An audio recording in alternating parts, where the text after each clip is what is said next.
Hi, Gregory. Hello. Go Bulls. Yes, sir.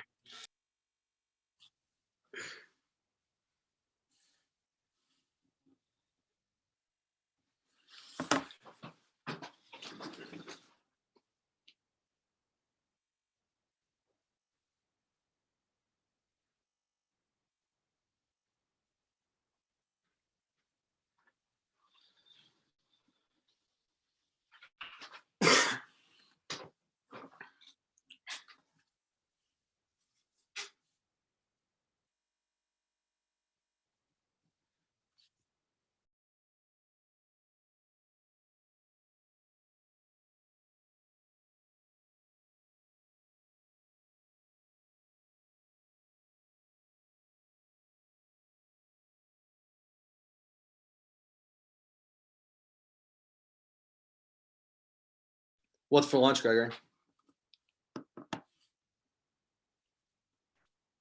Worst options. A little leftover pizza. Love it. Got to throw in the air fryer. That makes a huge difference. We'll have to, next time. I've never heard of that. Oh, yeah. It's like it's just straight off of the stone.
Oops.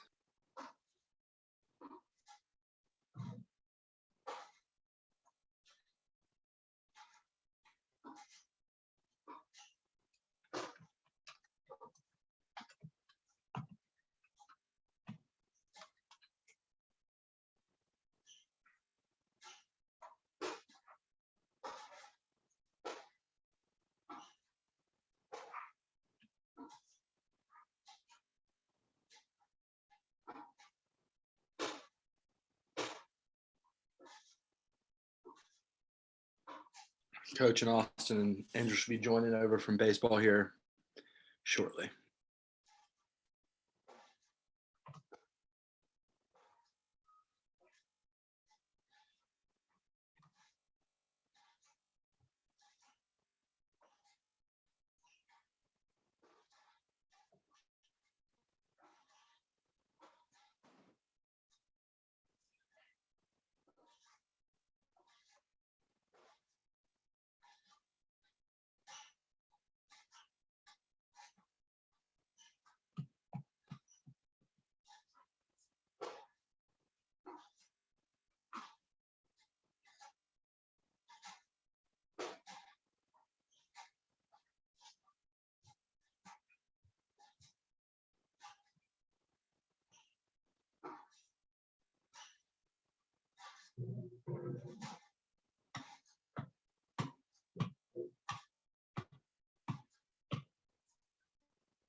Ori, do you get to go to Lubbock?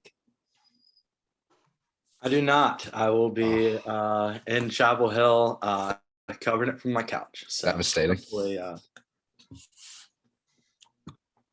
hopefully next year is a bit different. But although I heard I'm not missing a ton not going to Lubbock, so I'm not too upset about it. But it would have been fun to be there.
Coach said that they're walking up the stairs here now, so they should be here momentarily. Sorry about that.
Hey, Angel, can you hear us?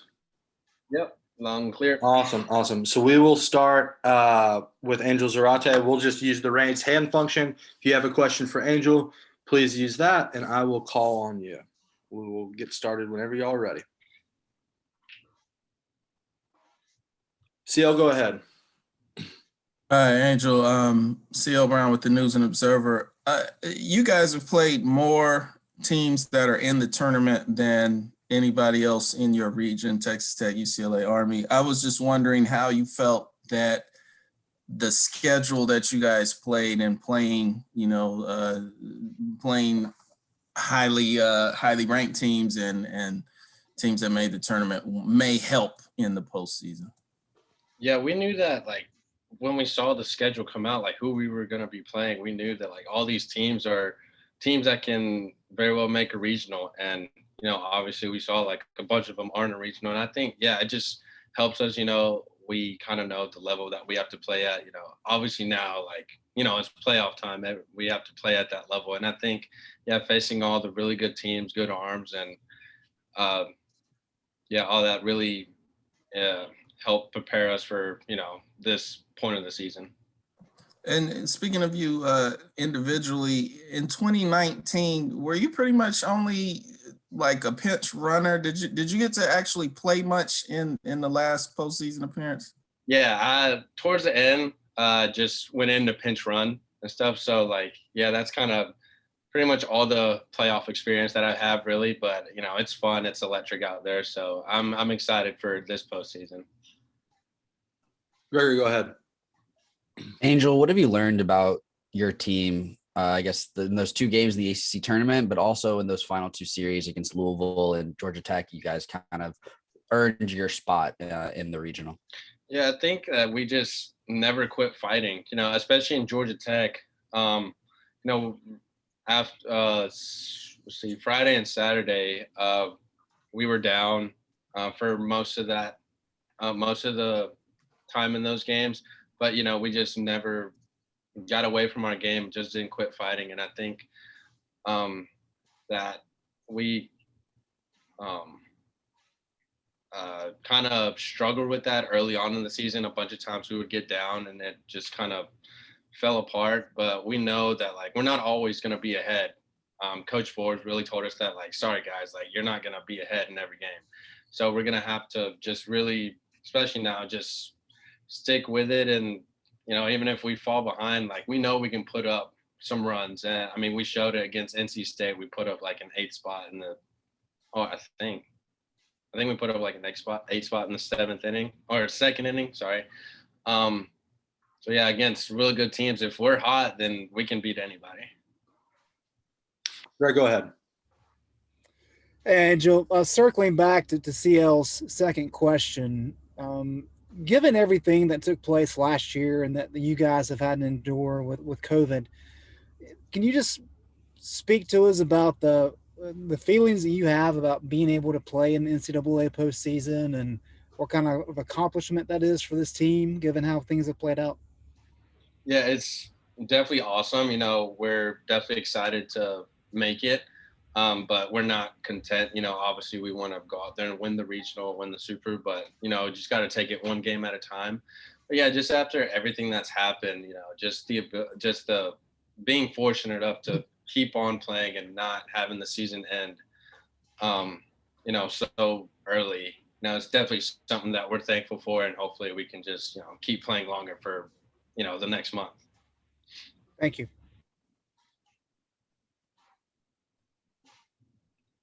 Awesome. Anything else for Angel? Awesome. We'll move on to Austin Love. Questions for Austin, same deal. Angel, you're good. If you want to raise your hand, I'll be able to call on you.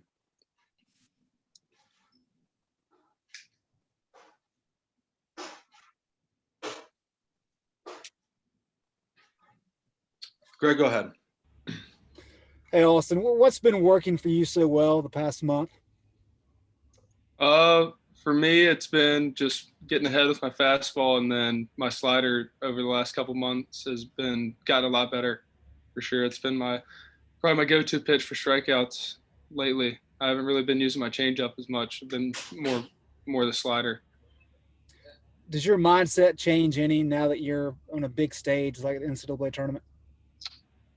I mean, no, my mindset stays the same. Just keep winning. But the only difference is this time, if we lose, we're done. So I'm gonna try everything I can to win in the game I'm in. Thank you. CL, go ahead. Hi, Austin. CL Brown with the Raleigh News and Observer. You have the last recorded win for Carolina in the postseason in the Super Regional against Auburn. I was just wondering what it has been like, not having, not being able to play last year and then, coming back. Does it give you a bigger appreciation for, what you did in 2019 and just having that opportunity? Yeah, for sure.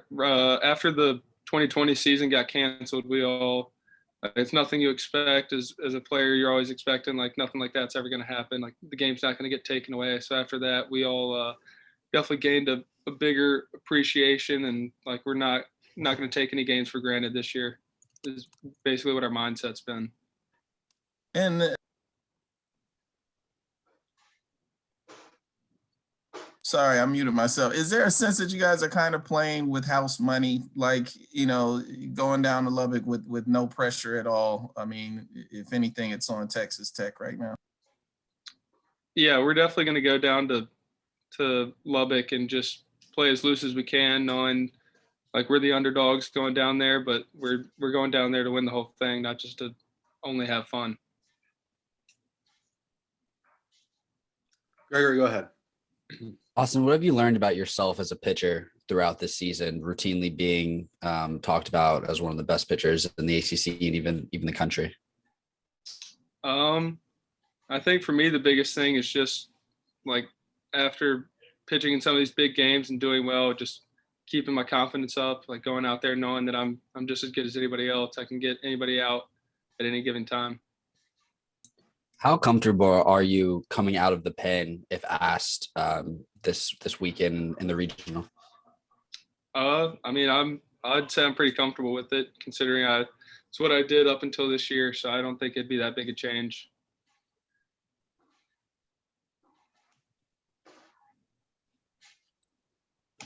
Awesome. Anything else for us? CL, did you raise your hand again? Yeah. I Austin, just go have ahead. one more, Austin. I forgot to ask you about the schedules. You guys obviously played one of the toughest schedules in the nation and have played more tournament teams than anybody else in your region. How much do you think that competition will help you going into the tournament? Yeah, I think it's definitely going to help us knowing that we've played some of the best teams in the country. At times we haven't played our best, but we know that any given day we can go out there and we can beat anybody in the country, or at least we feel that way. So I think if we have that in the back of our minds and we keep that mentality, then I think we can do what we want to do. Thanks. Anything else for Austin? Awesome. Thanks, Austin. Appreciate your time. Yep. Thank you. Awesome. We'll go ahead and move on to Coach Forbes. We'll start with an opening statement from Coach, and then we'll proceed into questions. So, guys, sorry I was a little bit late. We had a couple situations arise with trying to get to Lubbock, Texas. You can imagine it's not the easiest place to get to. Get ready to get on the field, so we're excited about that. To practice, a lot of teams aren't practicing today. Been around a long time, and I know how hard it is, not just to get to Omaha, but to be one of the 64, and we're proud of that. We're proud of our guys. So it's a new season. Everybody starts from scratch.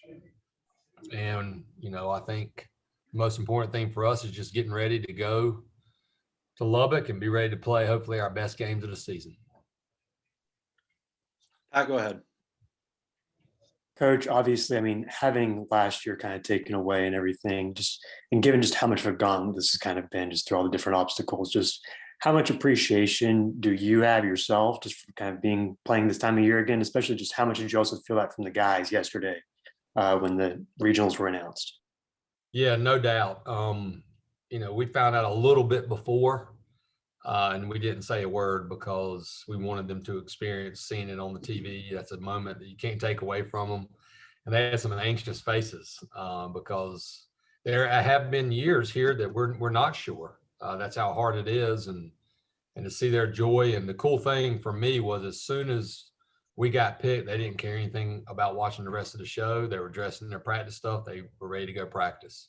That's kind of how this team's been all year. We've had some ups and downs, obviously, with wins and losses, but we haven't had many ups and downs with effort and attitude and, working hard. So that's all you can ask for as a coach. But it was neat to see, when there was no season and, there are some guys that their last memory was losing that game to Auburn, including me, with one game. One game you get a chance to get to Omaha. So now you get another chance. CL, go ahead. Hi, Coach CL Brown with the News and Observer.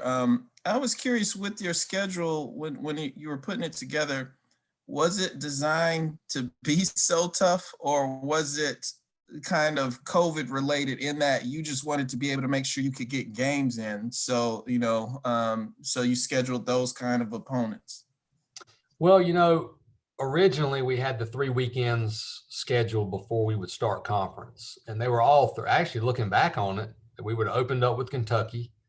We had to replace him with James Madison because Kentucky had COVID right but the week they were supposed to come. Then I think we had Wright State, who would have been an at-large team, had a great year. And then we had Seton Hall from the Big East. So we always play a tough schedule here generally. But I will say it was even tougher once they announced the additions to the ACC of playing those extra weekends.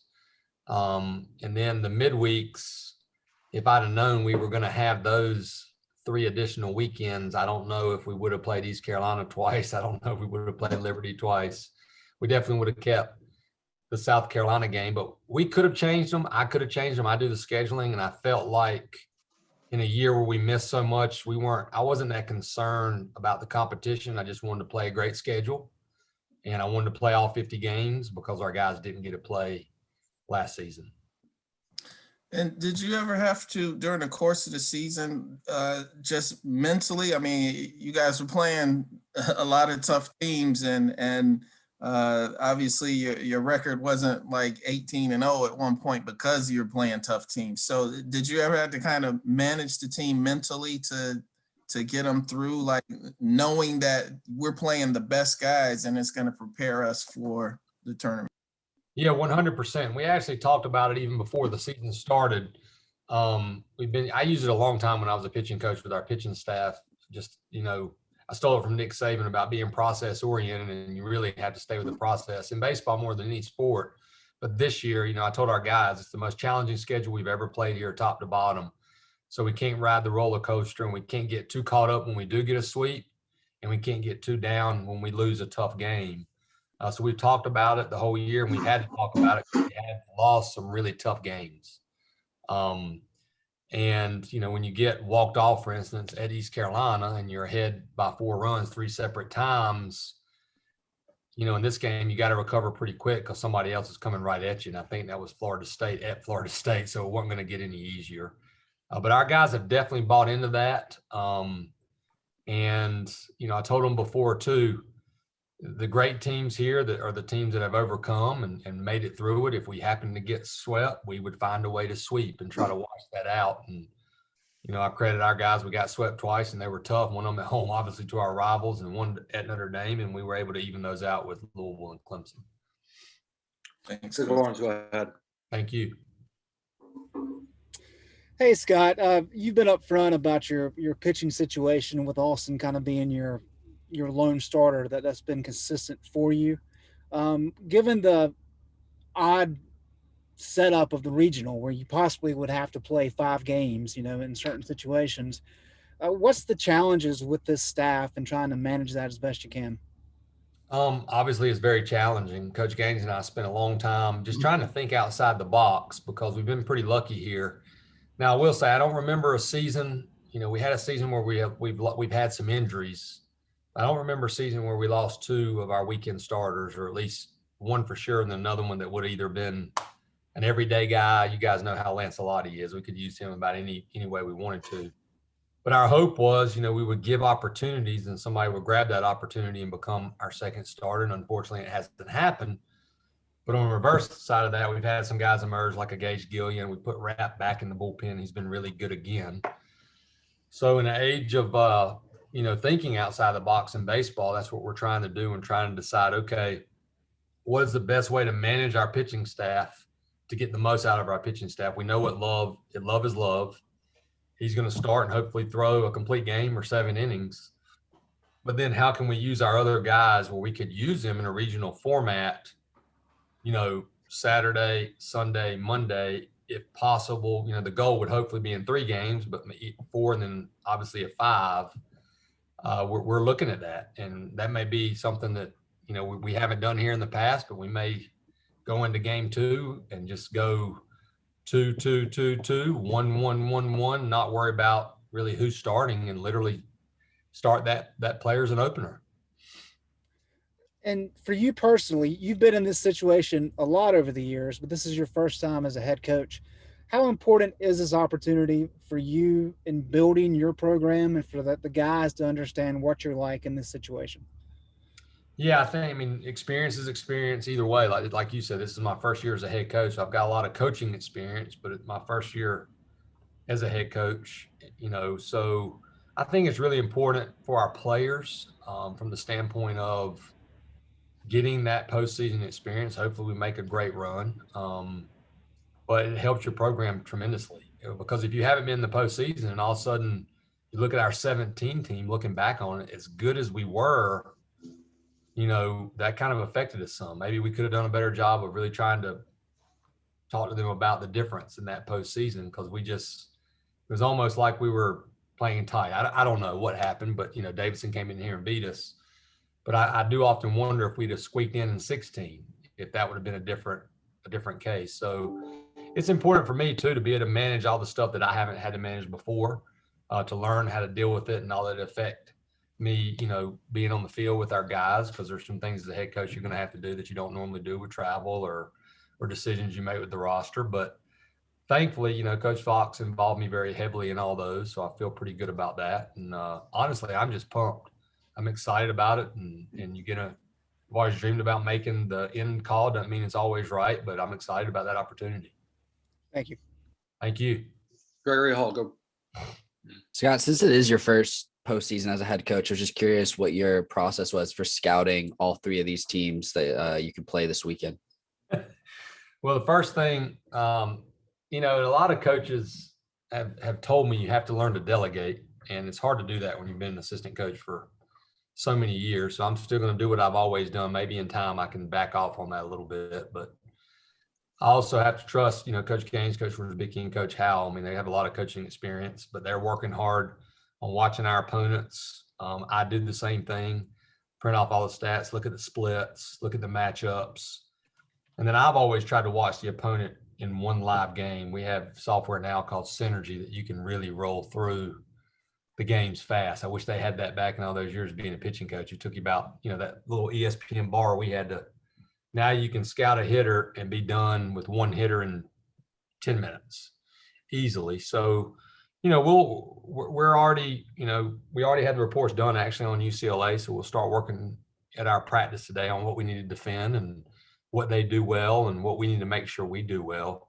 But one thing I have learned, all that aside, you scout and you scout and you scout, but you can't let that take place of just preparing your team to play well. And I remember having some years, where I spent so much time, and I felt like I didn't prepare our pitching staff as much as I could have because I was concentrating on the opponent. So it's always our guys first, but we'll be ready and we'll know, what our matchups are like, and hopefully we can match up well. And JB, go ahead. Hey, Coach, this is JB Ricks with Spectrum News One. I appreciate you taking out this time. You guys were one of the last teams to get into the field of 64. And I'm just curious to know if you are going to be using that as any sort of motivational tool, or will there be maybe a chip on your shoulder to go out here and prove that you guys can be, one of the last team standings based off of those projections? Yeah, I think so. The guys, I didn't put it in there. On our bulletin board has been the preseason poll where we weren't in the top 50 and we weren't picked to finish in the top. I don't know where we were picked to finish in the ACC, but it was at the bottom. And we've talked about that, and we've had that little bit of that chip anyway. And then we got back into a corner a little bit because we had some injuries and we just weren't playing as well as we thought we were capable of. Our guys came out swinging and had a good response. So they're going to keep using that for sure. Nobody picked us to make a regional.